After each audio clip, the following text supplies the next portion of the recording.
Syphilis treatment by use of penicillin injections and doxycycline tablet, and how to give for positive VDRL test, positive TPHA test and positive RPR test in Hindi. किसको syphilis का इलाज कराने की ज़रूरत है? क्या syphilis मिट सकता है? क्या इंजेक्शन्स के बाद VDRL और TPHA टेस्ट नेगेटिव हो जाता है? कैसे पता लगाए कि सिफिलिस मिट गया है कि नहीं? इलाज के लिए कौन से विकल्प उपलब्ध है? डॉक्सीसाइक्लिन टैबलेट और पेनिसिलिन इंजेक्शंस। आपको कौन सा विकल्प चुनना चाहिए? पेनिसिलिन इंजेक्शंस दिलाने के लिए आपको कहाँ जाना होगा? पेनिसिलिन इंजेक्शंस कितनी बार देना होता है? और पेनिसिलिन इंजेक्शंस कैसे देते हैं और उसका खर्चा कितना होता है? सबसे पहले देखते हैं किसको सिफिलिस का इलाज करने की ज़रूरत है। जिस इंसान का ये तीनों रिपोर्ट पॉजिटिव हो, सिर्फ और सिर्फ उसी इंसान को सिफिलिस का इलाज कराने की ज़रूरत है। जिसका VDRL रिपोर्ट पॉजिटिव है, दूसरा TPHA रिपोर्ट पॉजिटिव है और तीसरा RPR टाइटर जिसका पॉजिटिव है और टाइटर का वैल्यू भी 1:8 से ज़्यादा होना चाहिए। तो ये तीनों रिपोर्ट इसी किस्म के पॉजिटिव आए, सिर्फ और सिर्फ उसी लोगों को सिफिलिस का इलाज कराने की ज़रूरत है। क्या सिफिलिस मिट सकता है? तो हाँ, सिफिलिस मिट सकता है। क्या इंजेक्शन के बाद VDRL और TPHA नेगेटिव हो जाता है? तो ये रिपोर्ट VDRL और TPHA इलाज के बाद नेगेटिव हो भी सकता है और नेगेटिव नहीं भी हो सकता है, लेकिन इससे कोई फर्क नहीं पड़ता। इस इलाज के बाद VDRL और TPHA के रिपोर्ट के आधार पर इलाज की सफलता तय नहीं की जाती। तो इसलिए आपको इलाज के बाद VDRL और TPHA का रिपोर्ट कराने की आवश्यकता नहीं है और ना कराए। और यदि आपने करा भी लिया है तो इस इलाज के बाद के VDRL और TPHA रिपोर्ट को ध्यान में ना ले। तो फिर कैसे पता लगाया जाए कि सिफिलिस की बीमारी मिट गई है या नहीं? तो इसके लिए आपके तीनों इंजेक्शंस दे दो, उसके बाद आपको 6 महीने के बाद RPR टाइटर का रिपोर्ट कराना है। यदि ये 6 महीने इलाज से 6 महीने बाद RPR टाइटर जो आपका 1/4 हो जाए, इलाज करने से पहले आपका जो भी RPR टाइटर आया था वो इलाज के 6 महीने के बाद 1/4 हो जाए, तो इसका मतलब ये होगा कि आपको सिफिलिस मिट गया है।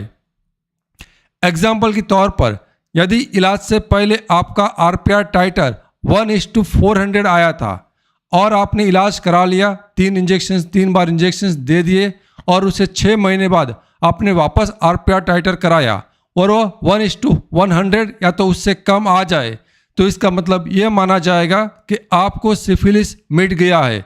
याद रखिए, इलाज के बाद भी RPR टाइटर नेगेटिव हो जाना ज़रूरी नहीं है। इलाज के लिए कौन से 2 विकल्प उपलब्ध है? एक है डॉक्सीसाइक्लिन 100 mg गोली और दूसरा है पेनिसिलिन इंजेक्शन। तो सबसे पहले बात कर लेते हैं इस टैबलेट यानी कि गोली के बारे में।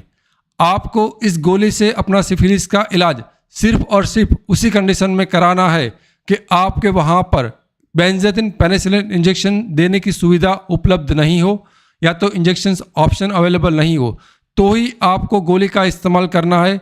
अन्यथा आपको इंजेक्शन का इस्तेमाल करना है, क्योंकि सिफिलिस को इलाज करने में और मिटाने में इंजेक्शन ज़्यादा असरकारक है और गोली कम असरकारक है। यदि कहीं पे इंजेक्शंस उपलब्ध नहीं है और गोली से इलाज करना पड़े तो आपको डॉक्सीसाइक्लिन 100 mg की टैबलेट लेना है।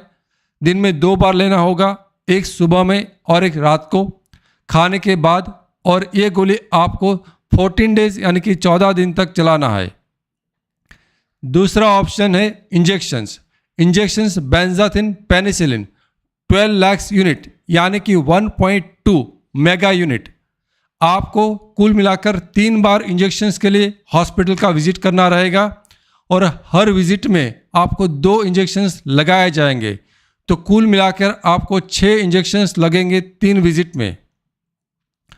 अब ये इंजेक्शंस दिलाने के लिए आपको कहाँ जाना है? क्या आपको क्लिनिक पर जाना है या तो हॉस्पिटल में जाना है? तो याद रखिए, छोटे क्लिनिक जहाँ पर इमरजेंसी हैंडल करने की सुविधा उपलब्ध नहीं है, आपको पेनिसिलिन का इंजेक्शंस क्लिनिक में नहीं दिलवाना है।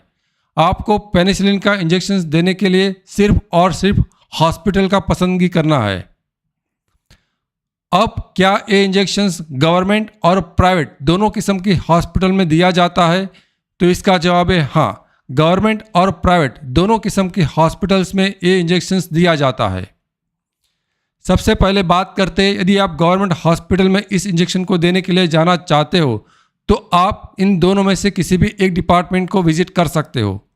एक है स्किन डिपार्टमेंट यानी कि डर्मेटोलॉजी डिपार्टमेंट, चमड़ी का विभाग, और दूसरा है जनरल मेडिसिन यानी कि मेडिसिन डिपार्टमेंट होता है वहाँ पर।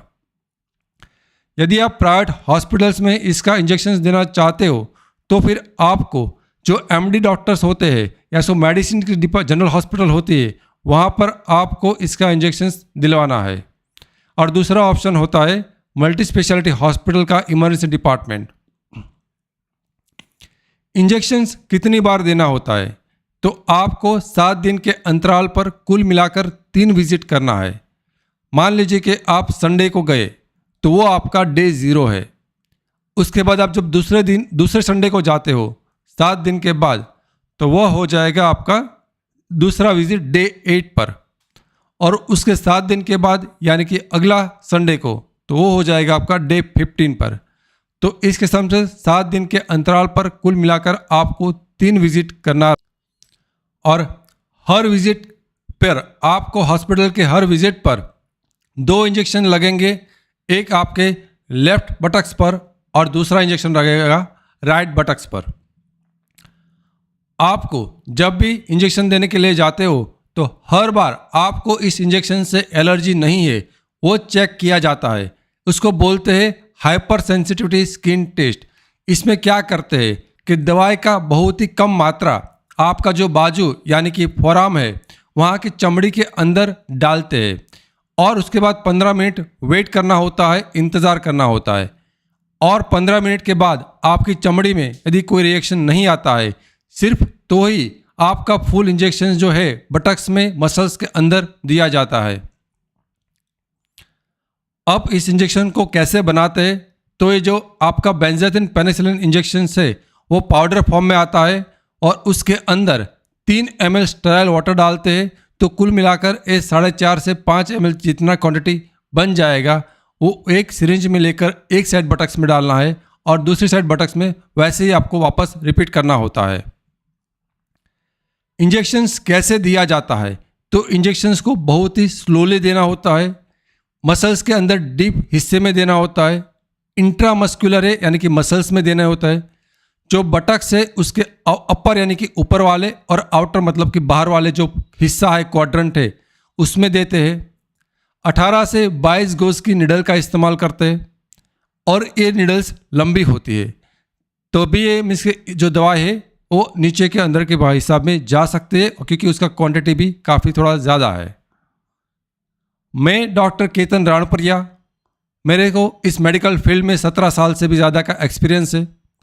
अभी तक मैं 12,000 से भी ज़्यादा पेशेंट्स का इलाज कर चुका हूँ और मैं HIV, सिफिलिस और हर्पीस में मेरा स्पेशलाइजेशन है। यह चैनल्स एक क्वालिफाइड एंड एक्सपीरियंस डॉक्टर यानी कि मेरे द्वारा चलाई जाती है। इसे यहाँ पर जो भी इंफॉर्मेशन है वो साइंस पर आधारित है और इस चैनल्स को लाखों लोग विश्वास करते हैं। तो यदि आपको ये वीडियो पसंद आया है तो इस वीडियो को लाइक करें। अगले ही ऐसे ही वीडियो आप देखना चाहते हो तो चैनल को सब्सक्राइब कर बेल आइकन को ज़रूर दबाएं, और यदि आपका कोई क्वेश्चन है तो सजेशन है तो कमेंट सेक्शन में लिख सकते हो। और यदि आप मेरे से ऑनलाइन कंसल्टेशन करना चाहते हो तो यहाँ पर जो व्हाट्सएप नंबर दिखाया गया है उस व्हाट्सएप नंबर पर आप मैसेज कर अपॉइंटमेंट बुक कर मेरे से फ़ोन पे ऑनलाइन कंसल्टेशन कर सकते हो। Thank you. हम किसी और विषय पर जल्दी मिलेंगे।